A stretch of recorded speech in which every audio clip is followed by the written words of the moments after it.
നമ്മൾ ഈ വീട്ടുമുറ്റത്ത് പൂന്തോട്ടമൊക്കെ ഒരുക്കാറുണ്ട്. പക്ഷേ അതിൽ നിന്നൊക്കെ വ്യത്യസ്തമായി കോഴിക്കോട് വീട്ടുമുറ്റത്ത് മുന്തിരിത്തോട്ടം ഒരുക്കിയിരിക്കുകയാണ്.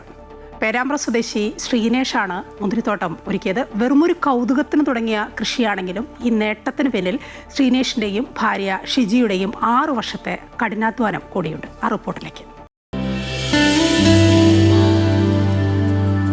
6 വർഷങ്ങൾക്ക് മുൻപ് ഒരു ചെറിയ സംശയത്തോടെ ശ്രീനേഷ് വീട്ടുമുറ്റത്ത് നട്ട ചെടിയിൽ നിന്നാണ് മധുരമൂറും മുന്തിരിക്കുലകൾ വിളഞ്ഞത്.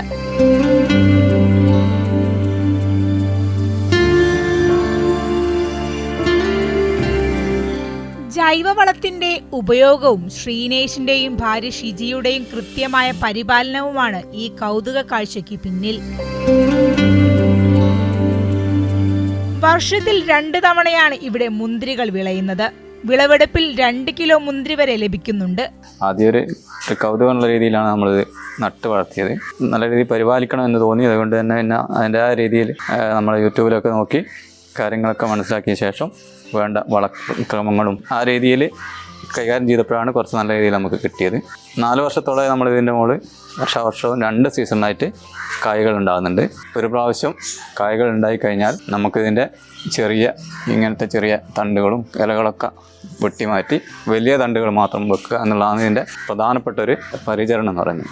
3 മാസം കൂടുന്ന സമയത്ത് നമ്മൾ അതിന് അടിവളമായിട്ട് പൊടിവളവും അതുപോലെ തന്നെ എല്ലുപൊടി അങ്ങനത്തെ വളങ്ങൾ മിശ്രിതമായിട്ട് ഇട്ട് കൊടുക്കും. ഇങ്ങനെയൊക്കെയാണ് നമ്മളിപ്പോൾ പരിപാലിച്ച് വരുന്നത്. ഇതിൻ്റെ മുന്തിരി മാത്രമല്ല, മട്ടുപ്പാൽ, വിവിധതരം മാവുകളും ഡ്രാഗൺ ഫ്രൂട്ടും റംബൂട്ടാനുമെല്ലാം ശ്രീനേഷ് നട്ടു വളർത്തിയിട്ടുണ്ട്.